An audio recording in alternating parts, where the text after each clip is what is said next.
ওষুধটা আসলে পানিতে মিশিয়ে দেওয়া লাগবে, এই জন্য আমি এই কোয়েল পাখির কাছ থেকে যে পানি বাইর করে নিতেছি। দেখতেছেন হেলমেট নিয়ে যেতেছি একটু গাজীপুর চৌরাস্তা, ওইখানে একটা বাইক আনতে যেতেছি। এখানে আমি বাসের ভিতরে হেলমেট পরে বসে রয়েছি, আসলে অনেকে আমার দিকে তাকায় রয়েছে।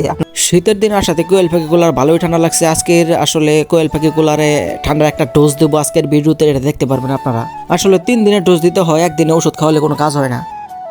তো সকালে ঘুম থেকে ওইটা ব্রাশ করতে করতে কোয়েল পাখির কাছে চলে আসলাম, কারণ কোয়েল পাখিগুলারে আজকে ডোজ দেওয়া হবে ঠান্ডা। কি ওষুধ দিয়ে এই ভিডিওতে দেখতে পারবেন। তো ওষুধটা আসলে পানিতে মিশিয়ে দেওয়া লাগবে, এই জন্য আমি এই কোয়েল পাখির কাছে থেকে যে পানি বাইর করে নিতেছি, দেখতে পারতেছেন আপনারা। আমার যেহেতু খাঁচা দুইটাই, যে আরেকটা থেকে পানি বাইর করা, এখন আপনারা দেখেন এই পানিগুলো বার করে আসলে পানিগুলো ফালাই দেন।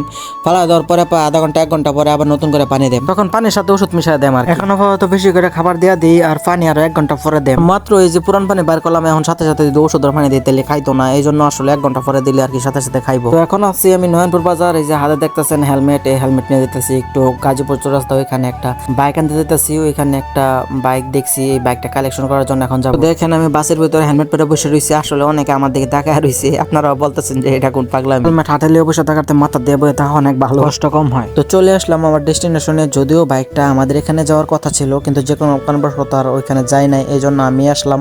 আচ্ছা যাই হোক, এখন বাইক দেখি পরে কথা। তো গাড়ি কেনার জামালাটা আমরা শেষ করে এখন আবার চলে আসলাম বাড়িতে, কারণ গাড়িতে আসলে মুরগিগুলার মানে কোয়েল পাখিগুলার আসলে পানি দিয়ে গেছিলাম না, আমি গেছি প্রায় 2-3 ঘন্টা হয়ে গেছে। তো ওনার সাথে সাথে পানি দিলাম, আবার খাবার দিলাম, আসলে এগুলা পানি খাওয়া লাগে পাগল হয়ে রয়েছিল। এখন চলে আসলাম আমার মুরগিগুলার এখানে। মুরগিগুলারও পানি শেষ পর্যায়ে, এগুলোর একটু পানি টানি দেওয়া লাগবে। দেখেন আসলে এই যে মুরগির বাচ্চাগুলো কত কিউট, কত সুন্দর লাগে। আসলে মুরগির বাচ্চা, কোয়েলের বাচ্চা, এগুলা ছোট ছোট বাচ্চাগুলোর আমার অনেক ভালো লাগে। আপনাদের কার কার ভালো লাগে কমেন্ট করে জানাবেন। এদিকে আমার নাকি 2টা বড় বড় মুরগির বাচ্চা মারা গেছে স্ট্রোক করে, এখন এই জন্য আমার অনেক খারাপ লাগতেছে। এখন চলে আসলাম বন্ধু তারেকের দোকানে, শীতকে কেন্দ্র করে ওর দোকানে ভরপুর কালেকশন উঠে, এখন দেখি আসলে কিছু নেওয়া যায় কিনা। তো আজকের ভিডিওটা এখানে শেষ করি। ভিডিওতে যারা নতুন আছো তারা আসলে লাইক, সাবস্ক্রাইব, ফলো করে পাশে থাকো এবং পরের ভিডিওর জন্য ওয়েট করো। ভিডিওটা কেমন হয়েছে সেটা অবশ্যই কমেন্ট করে জানাও, আর সবাই ভালো থেকো, টাটা।